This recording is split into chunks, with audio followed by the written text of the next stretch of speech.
pode entrar no Brasil Business Network com o rei do networking, Tom Rioch.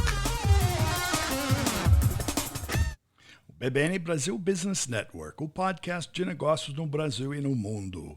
Conversamos com empresários, empreendedores e especialistas de sucesso. Eu sou Tom Rioch, um americano, o rei do networking, conectando pessoas do meu estúdio em Vinhedo, São Paulo. E hoje vamos conversar com a Thaís Toledo, fundador e CEO da Acessos Consultoria Social.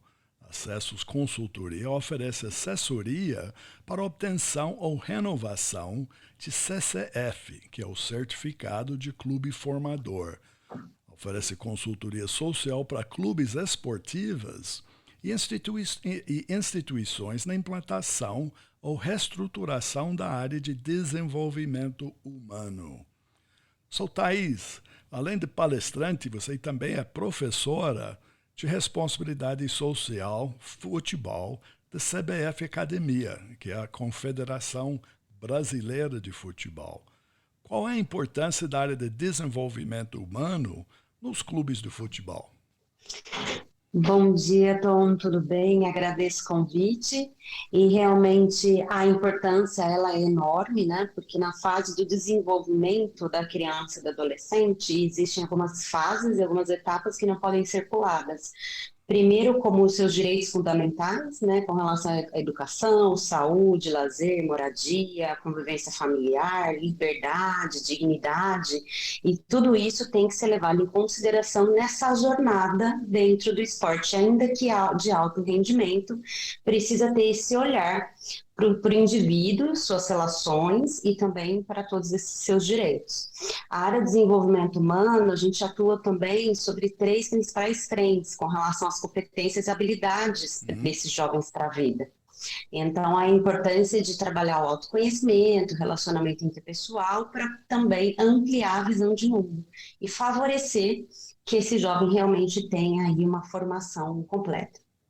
Porque na realidade é cada vez mais cedo, tá?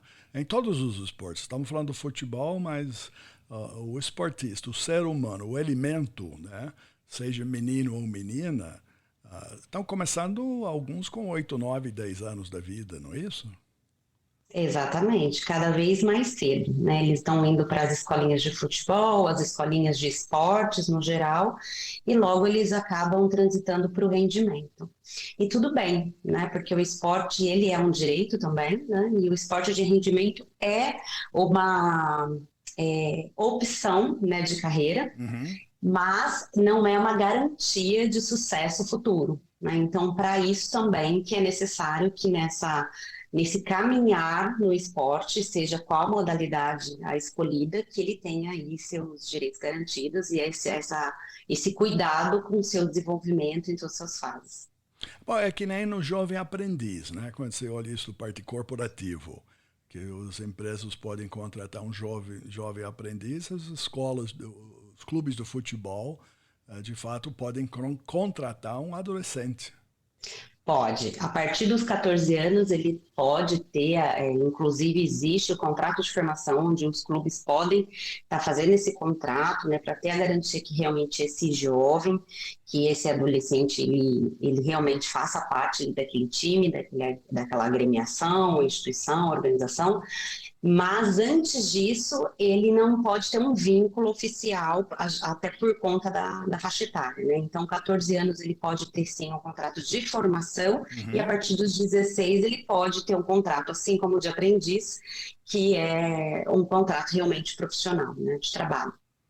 Mas e sempre com a concordância dos pais, né? Ou do responsável familiar. Exatamente, sempre em concordância com o pai e a mãe ou o responsável legal. Então, nesse caminho, o que é importante é a formação da pessoa, é a manutenção da parte educativa, tem que ficar na escola, é isso? Exato, tem que ficar na escola, tem um acompanhamento, né, de todo o processo educacional e também acompanhamento de saúde, ter opção de lazer, ele ter uma moradia digna, né, seja com a família ou seja dentro de alguma organização esportiva, ter liberdade, dignidade nas suas relações, no seu processo de desenvolvimento como um todo. Então não é só chutar a bola. Não, é muito mais que chutar a bola. A gente se desenvolve de uma maneira, né, sistêmica. Então, para além da parte física, que com certeza também é muito importante num esporte de alto rendimento ter o desenvolvimento físico e Uhum. técnico, mas para além disso também o desenvolvimento emocional, cultural, social, que faz parte disso tudo. Acho que emocional e físico, obviamente, o jovem está em crescimento, tem as mudanças, mas também tem que ser protegido do ponto de vista da saúde, né? De se machucar, de não se machucar, enfim. Mas a parte emocional acho que é o mais complexo, não é? Sim, é mais complexo porque é um indivíduo, né, que está em desenvolvimento, sendo assim, ele está se autoconhecendo, né? Ele ainda está entendendo quem ele é, como funciona, como se sente, e só, né, conseguindo entender como funciona isso dentro de si é que ele vai ter mais habilidade para se relacionar com as pessoas, diferentes ambientes, e resumidamente também vai preparar ele para a vida no sentido de ter uma visão, né, do que é esse mundo, o que que esse mundo pode trazer para mim, como que eu posso estar nesse mundo, né, e isso favorece também uma visão criativa e crítica, né, para a tomada de decisão e principalmente para o desenvolvimento da autonomia, para que ele tenha autonomia no seu projeto de vida e carreira. E nessa fase mais jovem, eles podem mudar do local. Ele pode ser numa cidade, num estado, e já começar essa função no outro estado, no outro clube. Sim, no caso do futebol, ele pode sim mudar de cidade. Ele mudando de cidade, ele vai residir, ele ou ela vai residir dentro, Uhum. né, do clube, mas isso pode só acontecer após os 14 anos. Até os 14 anos, essa criança, esse adolescente, ele tem que estar sob cuidados da família. A partir dos 14 anos, ele pode residir no clube, treinar diariamente e aí Uhum. receber todo esse cuidado, né, nesse processo aí de garantia e desenvolvimento. Bom, aí volta a parte emocional, que muitas vezes que eles deslocam do estado, de cidade, já entram no ambiente de outro grupo, de outros jovens, né, semelhantes, e aí vem esse conceito de criação do time, né, do trabalho em grupo. Sim, exatamente. E o acompanhamento emocional também é muito importante nessa questão da adaptação. Imagine só, um adolescente de 14, 15, 16 anos chega em um lugar novo, uma cidade nova, uma moradia nova, com novas pessoas, com nova equipe de trabalho, com um novo técnico, com novos profissionais. Então, assim, é uma adaptação bem grande que exige, né, um acompanhamento para que favoreça, né, não só a sua adaptação, mas o seu sucesso, né, para que ele continue ali Sim. se desenvolvendo. Aí o sucesso como um ser econômico, né? Que a pesquisa antes dessa entrevista na internet eu vi. O Brasil tem a maior quantidade de clubes de futebol no mundo, tá? Comparando com Europa, Estados Unidos, Ásia. E, então esse ser jovem, menino ou menina, ele é um ser econômico. Então os clubes Sim, começam isso buscando a contratação para jogar eventualmente aqui no Brasil, mas futuramente como uma venda desse jogador para um clube no estrangeiro, não é isso? exatamente. É um bom negócio, né, o Uhum. esporte de rendimento. E no caso do futebol, a gente não só é o maior clube, maior país que tem clubes de futebol, mas o maior exportador de atletas, né? Sim, Então isso significa que realmente existe, né, essa garantia de que, se fizer um bom trabalho, você pode sim ter um bom resultado. E o nosso trabalho como social, né, na perspectiva social, o nosso trabalho é garantir que ao alcance desse sucesso, nesse caminho, ele tenha essa jornada que seja segura, né, para reduzir os impactos que podem ser negativos também nesse sim, processo todo. sim. Então, seu cliente aqui no Brasil é o clube, né? Uma entidade empresarial que pretende contratar ou formar um time e vender adolescentes, vender jogadores. Então, sua função, seu cliente é a empresa que quer ter essa certificação para demonstrar governança, é isso? Exatamente, isso também. Então, o clube, hoje o nosso cliente é o clube que realmente quer trabalhar de maneira responsável, cumprindo, né, sua obrigatoriedade com relação às legislações vigentes, e principalmente com relação à RDP de 2019, que é a legislação hoje, a normativa, na verdade, da CBF, que regulamenta o certificado de clube formador. Então, sem esse certificado, o clube ele não tem o direito econômico do atleta. Isso significa que ele não vai ter. Tom, exatamente. Então, na verdade, os clubes nos contratam, os clubes que têm essa perspectiva, né, de proteção, que realmente são responsáveis e querem ter o certificado de clube firmador. Por que que os clubes querem ter essa certificação? Porque é uma garantia que ele vai ter direito sobre a venda desse jogador futura, sobre uma transação. Porque sem essa certificação, qualquer outro clube pode ir lá, levar esse jovem, menino ou menina, e ele não vai receber nada sobre a porcentagem dele nesse processo de formação. Então, para o clube, é importante ele ter para o negócio, para ele ter realmente o direito sobre o atleta, e também para o atleta também é bom, porque ele vai ter realmente todo esse trabalho responsável de garantias e favorecer esse desenvolvimento saudável. Bom, nós falamos isso, eu entrevistei você anteriormente, né? E nós conversamos sobre... tradicionalmente no Brasil se chama de clubes, né? Porque os times de futebol começaram, na sua maioria, em clubes sociais em determinadas cidades ou regiões, não é isso? Mas hoje, lá fora, no mundo, a gente vê, embora podem chamar de clube, mas são empresas, né? A formação de um time, a compra e venda dos jogadores, a presença na mídia, televisão, rádio, internet, é uma empresa que está atrás. Exatamente, é uma empresa, inclusive hoje, né, tem a regulamentação da SAF, que é a Sociedade Anônima de Futebol, que tem favorecido muitos clubes a, de fato, se transformarem em empresa. De qualquer modo, o mercado ele tem se profissionalizado muito, né, então hoje a gente já vê práticas de governança, de compliance, né, que já existia há muitos anos no universo corporativo e que o futebol, né, e o esporte como um todo tem ganhado essa força. Então, nessa transformação, o Brasil especificamente está iniciando essa fase de empresas, né? Formadores de grupos, de times e como negócio. Exatamente. E justamente, né, a SAF ela veio para realmente potencializar, né, as chances do clube se transformar em empresa, conseguir maiores investimentos e realmente ter um processo de governança adequado, né, para o desenvolvimento da empresa como um todo.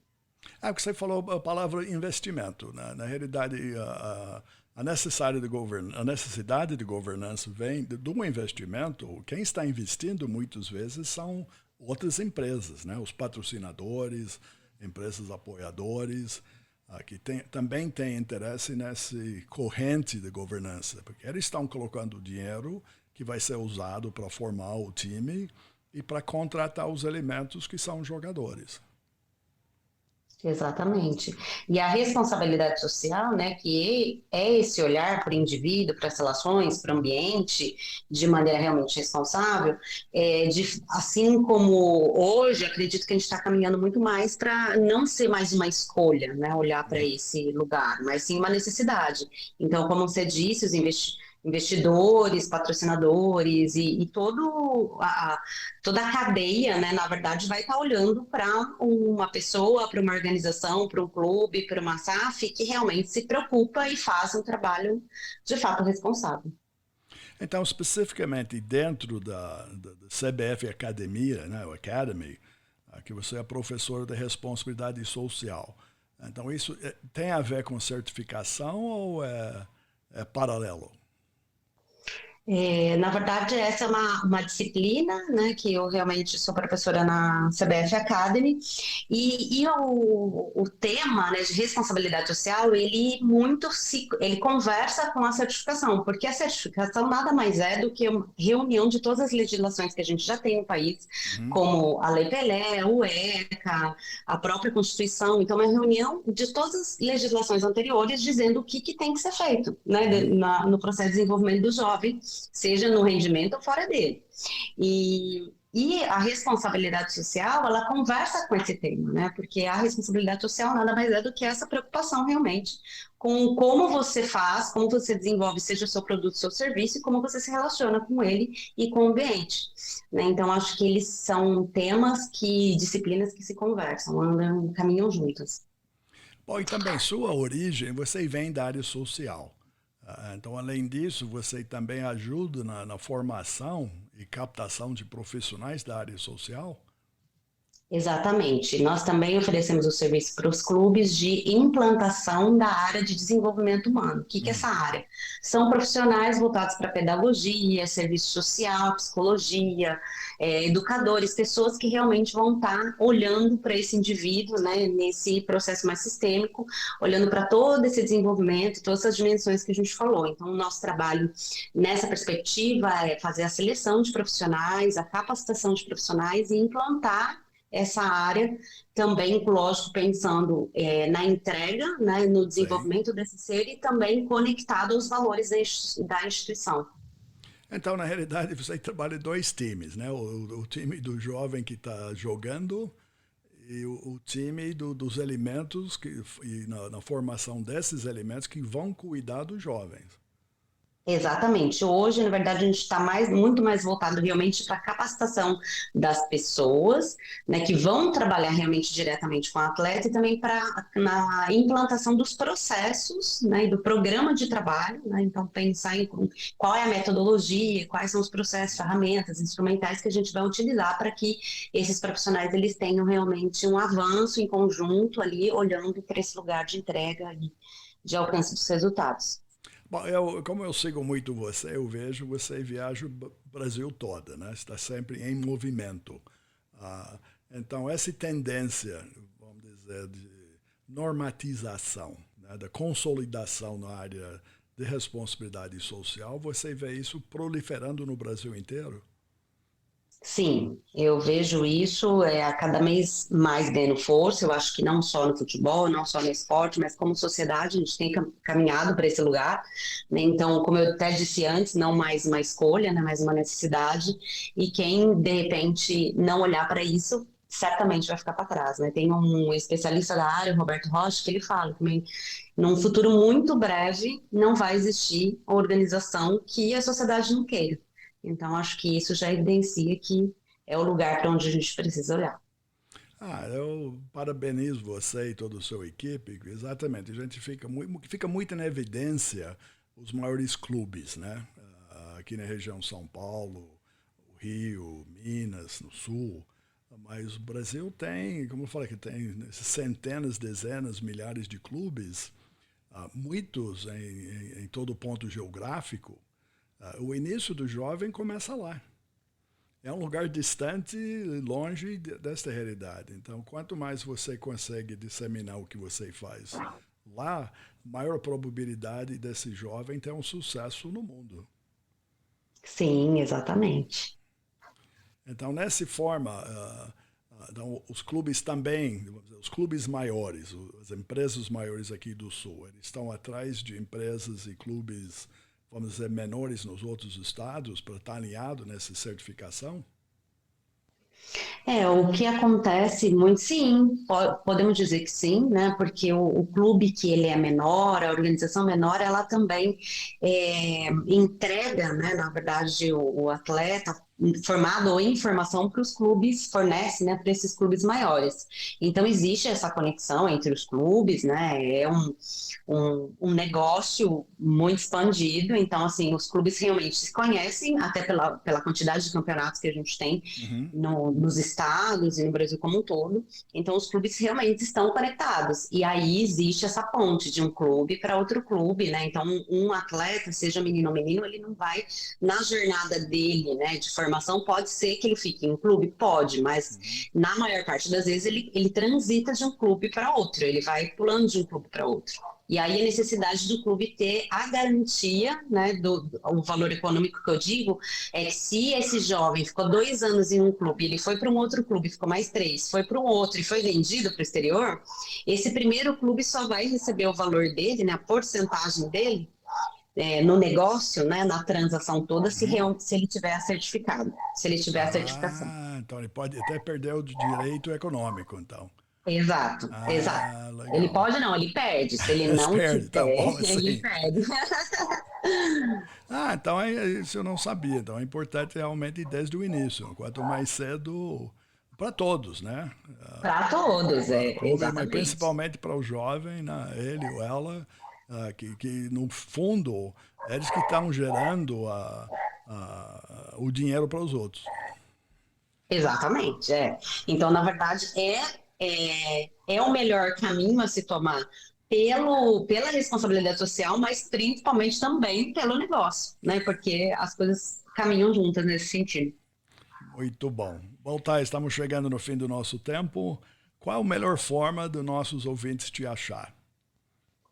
Eles podem me achar pelo site da Acessos, que tem lá todos os canais que a gente pode estar falando, também pelo Instagram, @Acessos, com 2 S no final, e também pelo LinkedIn. Fico à disposição. Muito bom. Então, obrigado pela participação, parabéns de novo, porque mostrando cada vez mais que não só o futebol, né? O esporte é um bom negócio. Agradeço muito o convite e também o papo. Obrigada, Tom. Então, tá bom. Então, para nossos ouvintes, de novo, é Thaís Toledo, Thais, sobrenome Toledo, vai achar no LinkedIn. E o Acessos é ACESSOSS. Vai achar no site acessos.com.br. BBN Brasil é um oferecimento do Focus ME Market Intelligence e eles são especialistas em pesquisa de mercado no setor agrícola. Mais informações no site focusme.com. Obrigado pela audiência. Até o próximo encontro aqui no BBN Brasil Business Network. Obrigado por entrar no Brasil Business Network com o rei do networking, Tom Rioch.